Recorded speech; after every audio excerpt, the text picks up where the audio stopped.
애청자 여러분 안녕하십니까? TV 와보라의 이윤민 목사입니다. 지금 업로드하는 시간이 2020년 5월 10일 주일 오후 한 5시 30분쯤을 지나는 그런 시각입니다. 오늘 이 시간에는 그동안 참 광화문에서 모여가지고 함성을 지르고 이 나라 이 민족을 바로 세우자고 하던 그런 모임들이 전광훈 목사님이라는 한 분이 영어의 몸이 되고 지금은 풀려나셨지만은 또 어떤 그 보석의 그 조건 때문에 아무 일도 못하고 그러다 보니까 정말 어떻게 보면 좀 질이 멸렬한 아무 힘도 못 쓰는 것 같은 그런 우리의 모습을 보면서 제2의 전광훈 목사는 없는가? 제2의 전광훈은 없는가? 이런 제목으로 한번 같이 은혜를 나누어 볼까 합니다. 퍼뜩 보면은 제목을 보고 제2의 전광훈은 없는가? 그럼 전광훈 목사님이 물러나란 말인가? 이렇게 생각을 하시기 쉬운데 그런 뜻은 전혀 아닙니다. 전혀 아닙니다. 전광훈 목사가 일을 하시되 전광훈 목사의 어떤 또다시 구속이 된다든지 그렇게 할 때에 제2의 전광훈 목사가 나타나 가지고 이 일을 이어가야 되고 그리고 또 제2의 전광훈 목사마저도 또 감옥에 집어넣는다면 제3, 제4, 제5의 전광훈 목사가 일어나고 이런 식으로 해가지고 우리의 뜻을 이루고 기독교의 진리를 지키고 그런 뜻의 의미에서 제2의 전광훈은 없는가 이렇게 제가 제목을 붙였지 전광훈 목사님이 이제는 뭐 필요 없으니까 물러나라는 거 전혀 아닙니다. 오해하지 마세요. 분명히 제가 얘기 드리고 시작을 합니다. 이 역사는 그렇죠. 기독교 역사고 무슨 뭐 세속적인 역사고 역사는 반드시 사람을 통해서 일을 합니다. 그죠? 특히 지도자. 지도자 그래서 이렇게 중요한 거예요. 세상도 그래요. 그래서 우리가 지도자가 누구였냐? 옛날 같으면 지도자가 왕이죠. 그래서 우리 어릴 때 학교 다니면서 그죠? 초등학교 때 태정, 태세, 문단세, 예성연중, 인명선, 뭐 광인, 후연, 수경영 막 하고 막 외우던 그죠? 이시왕조를 외우던 그게 지금 생각이 납니다. 기독교 역사도 그렇죠. 12사도를 세우고 그 다음에 속사도를 세우고 그렇게 하면서 지금 세우고 해가지고 지금 오늘날 기독교 역사가 이렇게 이루어져 가는 겁니다. 그래서 역사는 사람을 통하는데 그래서 특히 지도자가 이렇게 중요하다는 걸 알아야죠. 지금 보세요. 모두에도 얘기했지만은 전광훈 목사님이 저런 식으로 되고 나니까 물론 그동안에 코로나라는 것도 있기는 있었지만은 얼마나 지금 힘이 빠진 그런 솔직한 우리의 모습이냐 이 말이에요. 제2, 제3, 제4 이런 식으로 전광훈 목사가 일어나가지고 일이 뭉치고 더 힘을 합하고 이렇게 되어야 될 텐데 그러지를 못하니까 아마 좌파 측에서는 정부 측에서는 아이고 너까지 놈들 별것도 아니구나 그렇게 속으로는 웃고 있을는지도 모릅니다.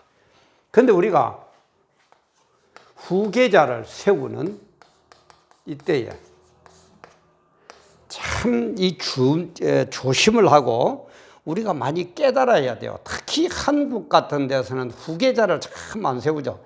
예를 들어서 A라는 대통령이 5년 임기에 들어가면 후계자를 안 세웁니다. 왜냐하면 세워놓으면은 후계자를 미리 세우가 가면은 조금 지나고 나면 요런 인간들이 또 후계자 쪽으로 이 사람이 나중에 대통령이 될 줄 될는지도 모르니까 그쪽에 가서 yar랑거리고 아부를 떨고 후계자를 세운 전임자에게는 서운하게 하고 이러니까 더 안 세우는 것 같아요. 그런데 진짜 후계자는 뭡니까?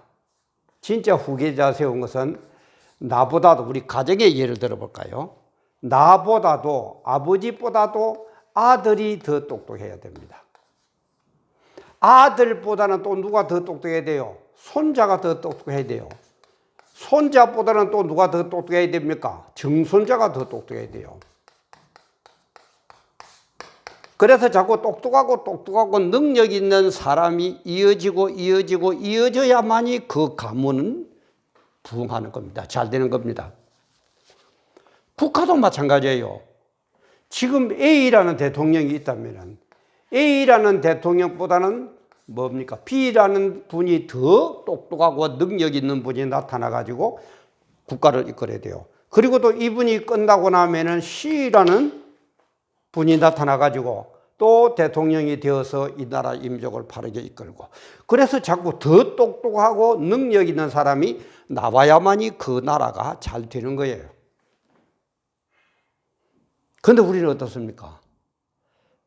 조금 전에 얘기했지만 나보다도 좀 똑똑한 사람을 후계자로 세워놓으면 이 녀석이 나를 잡아먹으려고 그러고, 나보다도 똑똑하지 못한 놈 그런 사람을 후계자로 세워놓으면 또 뭔가를 말아먹어버리고 엉망으로 만들고 발전도 없게 만들고, 이게 우리의 현실이에요.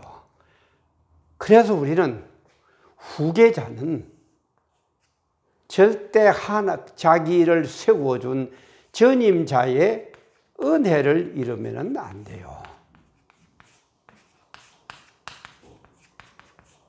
나 같은 사람을 후계자로 세워주구나, 그걸 절대 잊으면 안 돼요. 근데 조금만 어쩌다가 틀어지면 휙 돌아서 버리고, 물론 인간의 본성이 그런 게 있기는 하지만은 우리 그러면은 안 됩니다. 지도자는 사람들 중에 뽑힌 그게 사람이 최고 지도자 아닙니까? 뽑히고 경험하고 훈련받고 그래가지고 올라와서 일할 사람이 대통령 아니냐 이 말이에요. 그래서 옛말에 그죠, 임금은 오늘날 같으면 대통령은 하늘에서 내린다고 그랬어요. 그 정도로 중요한 겁니다. 좀 마음이 상하고 뭐 어쩌고 하더라도 전임자의 은혜를 절대 잊으면 후계자는 잊으면 안 돼요. 그럼 전임자는 어떻게 하느냐? 정말 후계자를 내 친아들 식으로, 조금 전에 얘기했죠, 그죠? 아들보다 손자보다 정서식으로 후계자가 정말 내 친아들보다도 더한 중요한 사람이다. 왜? 한 가정은 가정으로 끝나지만 이 국가의 후계자는 엄청나게 크거든요.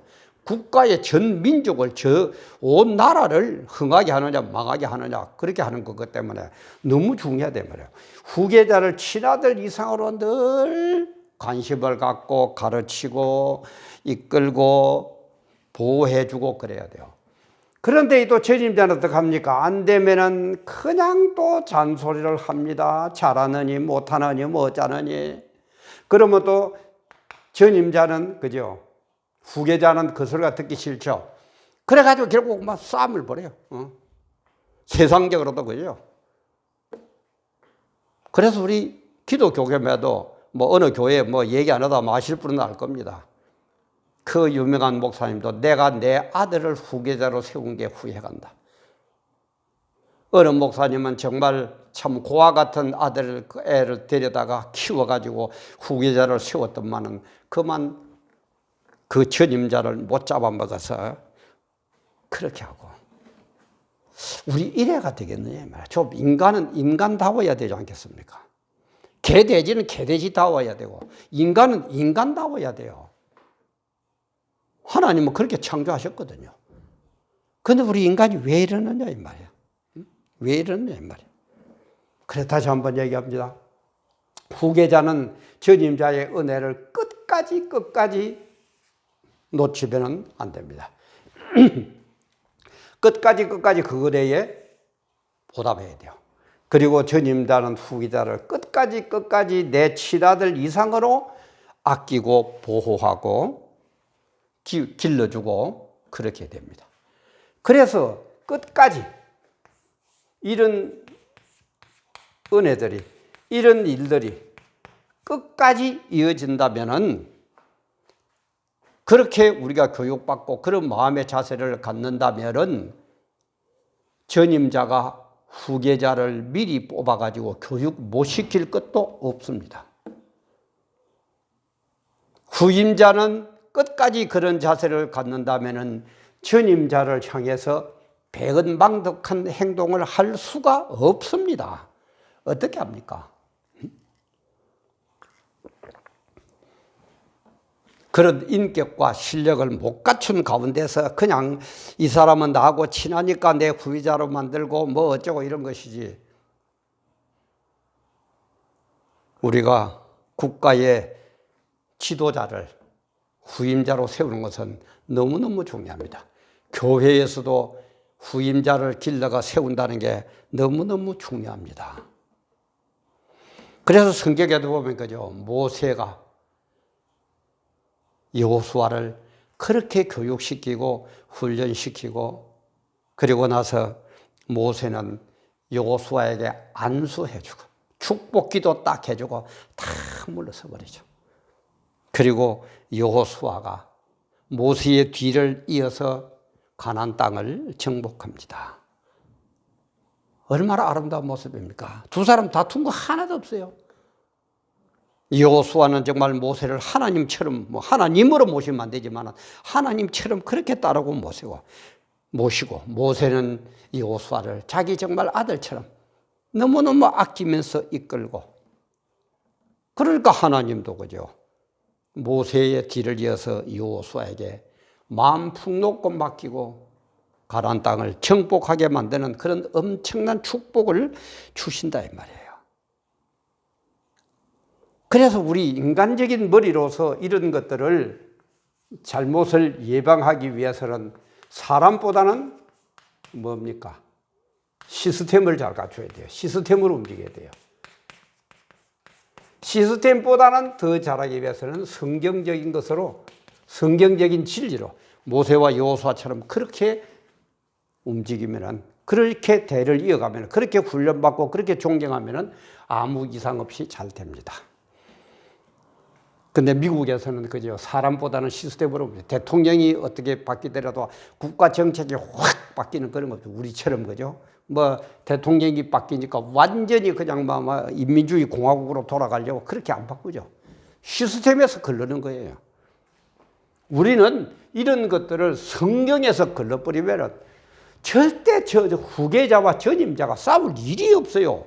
엉터리로 배워서 그렇지. 엉터리로 인격 도야가 되고 말로는 하나님 그러는데 하나님의 참 뜻이 무엇인지도 모르고, 하나님 앞에 섰을 때에 내가 어떤 책망을 받을 것이라는 데 대해서 생각이 없기 때문에 그렇지, 만약에 그게 있다면 전임자와 후계자 사이에 싸울 일이 뭐가 있습니까?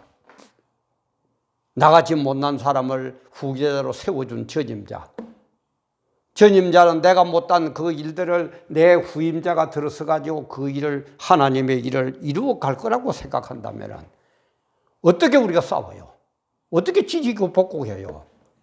어떻게 네가 옳으니 내가 옳으니 그런 식으로 하고 있느냐 이 말이에요. 바로 이런 테두리 안에서, 이런 역사 안에서 저는 제2의 전광훈 목사, 제3의 전광훈 목사, 제4의 전광훈 목사가 계속해서 나와야 된다고 봅니다. 그래야만이 제1 전광훈 목사가 만약에 구속됐다, 제2의 전광훈 목사가 자꾸 하는 거예요. 제2의 전광훈 목사도 구속됐다, 제3의 전광훈 목사가 자꾸 하는 거예요. 이런 식으로 이끌어가면서 일을, 기독교 일을, 하나님의 영광된 일을 계속해서 이어져 나갈 때에 정부에서도 기독교는 다르구나, 뭐 목사 대표 한 사람 잡아 넣는다고 이게 해결되는 게 아니구나, 깨달음이 올 거다 이 말이에요. 근데 지금 뭡니까? 전광훈이라는 한 분이 그냥 잡아 넣어버리고 그냥 딱 묶어버리니까 지리멸렬해가지고 있는 이 모습 참 안타깝지 않겠냐 이 말이에요. 하나님 우리 보시면 뭐라고 그러겠어요? 야 이놈들아, 전광훈 집밖에 사람이 없다나, 전광훈 집밖에 목사가 없다나, 안 그러시겠어요? 다시 얘기합니다. 일한다고 지금 전광훈 목사 지금 물러나라는 얘기가 아닙니다. 저는 그렇게 절대 아니고 좀 더 이어가고 시스템으로 잘하기 위해서, 성경적으로 잘하기 위해서 얘기하는데, 저는 그리 봅니다. 저는 제 얘기가 맞는지 안 맞는지 모르지만 제가 볼 때는 지금 전광훈 목사님은 세계 기독청, 그죠? 세계 기독청까지는 전광훈 목사님에 의해서 세워지게 해 주십시오 하고 기도합니다. 저는. 딴 거는 모르겠어요. 이 일도 물론 이어가지만 이 일을 하면서 승리해가지고 세계 기독교 참 이런 아이들은 진짜 멋지지 않습니까?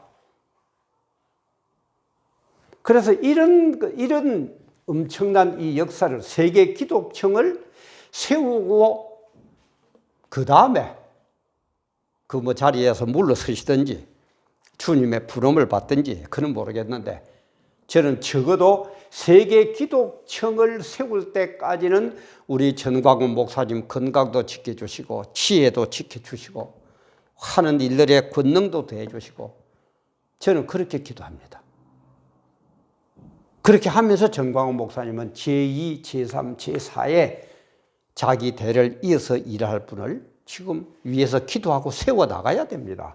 그게 뭐라고요? 후계자와 전임자의 이 관계, 이것을 잘 컨트롤하고 잘 조직하고 우리 서로 하나님의 뜻 안에서 일하는 사람이니까 하나님 앞에 서야 되는 그날이 있다는 걸 생각하면서 서로 조심하고 서로 도와주고 서로 위로하고 서로 손잡고 서로 잘못이 없을 때는 내가 잘못했다고 가서 먼저 사과하고 또 잘하면 잘했다고 어깨도 툭 두드려주고 그런 멋진 모습을 보여주면 우리는 얼마나 좋겠느냐 이 말이에요.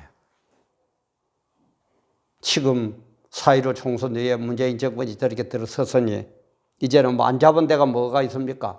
입법만 못 잡았는데 입법부도 다 잡았고 행정, 사법, 군대, 뭐 경찰, 검찰, 뭐 법원 뭐 안 잡은 데가 어디 있어요? 그러니까 이제 공공연히 손본다고 그래. 미리부터 손본다고 그랬잖아요. 총선에 이기면 손보겠다고. 기독교 손본다는 거는 무슨 얘기입니까? 억압하겠다 이 말이에요. 너희들 내 시기대로 하라 이 말이에요. 물론 성경적인 범위 안에서는 우리는 시켜야 됩니다. 시키대로 해야 됩니다. 그죠? 성경 안에서는 시키는 대로 해야 되는데 성경을 벗어난 것은 절대 우리는 시키는 대로 하면 안 돼요. 그게 순교 아니냐 이 말이에요. 그게 12제자의 순교고 그게 주기철 목사, 손장은 목사의 순교가 아니냐 이 말이에요. 우리는 그렇게 얘기하고 있지 않느냐 이 말이에요. 그런데 지금 전광훈 목사님을 제외한 그 큰 교회의 목사들 지금 뭘 합니까? 어? 뭘 하고 있어요? 다니엘처럼 뜻을 세워서 기도하고 하나님 앞에 바로 하나님의 영광을 위해서는 나는 세상이 주는 임금이 주는 진미와 포도주를 마시지 않겠다. 그런 결심을 하면서 이 나라 이민족 특히 기독교계를 바로 끌고 가려고 하는 제2의 전광훈은 누구냐 이 말이에요. 참 안타까운 노릇 아닙니까? 이렇게 기독교 진리가 무너지고 없애겠다고 억압하겠다고 얘기를 하는데도 말 한마디 못하는 그 큰 교회 목사 당신들 주의 종이야? 시건방지게 말이야. 교회당 좀 키웠다고 큰 소리만 뻥뻥 치고 누구 때문에 교회당 키웠는데 하나님의 은혜는 어디 가버렸는지 없고 하나님의 뜻은 어디 가버렸는지 없고 좀 그러지들 말아요. 제발 좀 그러지들 말아요. 우리 전광훈 목사님 제가 하는 얘기 혹시 잘 전달이 못된 부분이 있으면 이해를 해 주세요. 그러나 전광훈 목사님도 언젠가는 물러날 때가 있고 언젠가는 하나님 부르심을 받아야 됩니다. 우리 인간은 똑같아요. 그죠? 그러니까 이런 일들을 할 수 있는 뜻을 이어갈 수 있는 제2, 제3, 제4, 제5 이런 식으로의 후계자를 빨리 세우세요. 빨리 세우세요. 그래서 우리 인생은 언젠가는 주님 앞에 서야 되지만은 모세가 못한 일을 여호수아가 하는 것처럼 전광훈 목사님이 못한 일을 제2의 전광훈, 제3의 전광훈, 제4의 전광훈 목사가 쭉쭉쭉쭉 일을 이어나갈 수 있도록 그런 사람에 의한 것보다 시스템보다도 성경에 의해서 제2의 전광훈, 제3의 전광훈, 제4의 전광훈 목사가 일어나서 전광훈 목사의 뜻을 이루어가고 이 나라 이 민족을 바로 세울 수 있도록 그렇게 해나가야 됩니다. 그래서 제가 제2의 정광훈은 없는가? 있습니다. 왜? 하나님은 어디엔가 제2의 정광훈 목사를, 제3의 정광훈 목사를 점지하고 찍어놓고 주님은 기다리고 계실 겁니다. 그게 하나님의 역사입니다. 그래서 하나님께서 보면은 그죠. 12사도 다음에 속사도, 속사도 다음에는 또 누구누구, 또 누구누구 지금까지 이어왔잖아요. 그리고 앞으로도 이어갈 겁니다. 언제까지? 주님 재림하시는 그날까지. 그래서 주님 재림하시는 그날까지 정말 제2의 전광훈, 제3의 전광훈, 제4의 전광훈 그런 목사님이 나타나는데 지금 전광훈 목사님보다는 제2의 전광훈 목사가 더 똑똑해야 되고 제2의 전광훈 목사보다는 제3의 전광훈 목사가 더 똑똑해야 됩니다. 그러나 내가 똑똑하고 잘났다고 절대 나를 세워준 전임자 전광훈 목사를 무시하거나 멸시하거나 거기에 밟고 올라가려고 그러거나 그런 짓은 절대 하지 마세요. 제가 거기에 대한 설명을 이렇게 했죠. 정말 우리 바로 깨닫고 후계자들이 손잡고 일어나고 또 일어나서 제2, 제3, 제4, 제5의 정광훈이가 일어나서 정말 이 나라 이 민족을 바로 세우고 우리 기독교의 진리를 사수하고 기독교의 역사를 이루어 갑시다. 그래서 우리 정광훈 목사님이 늘 얘기하시듯이 예수 한국 복음 통일 이루고 복음 통일에서 끝날 게 아니라 전 세계를 복음하는 세계의 복음화를 감당하는 우리 대한민국을 만듭시다. 그래서 하나님께서 대한민국을 바라볼 때 저런 인재들이 저렇게 일을 잘하고 있는데 내가 어떻게 대한민국을 버리겠느냐. 대한민국을 향해서 복 주시지 않고는 견딜 수 없는 그런 대한민국을 만들어 갑시다. 오늘도 함께 해주셔서 감사합니다.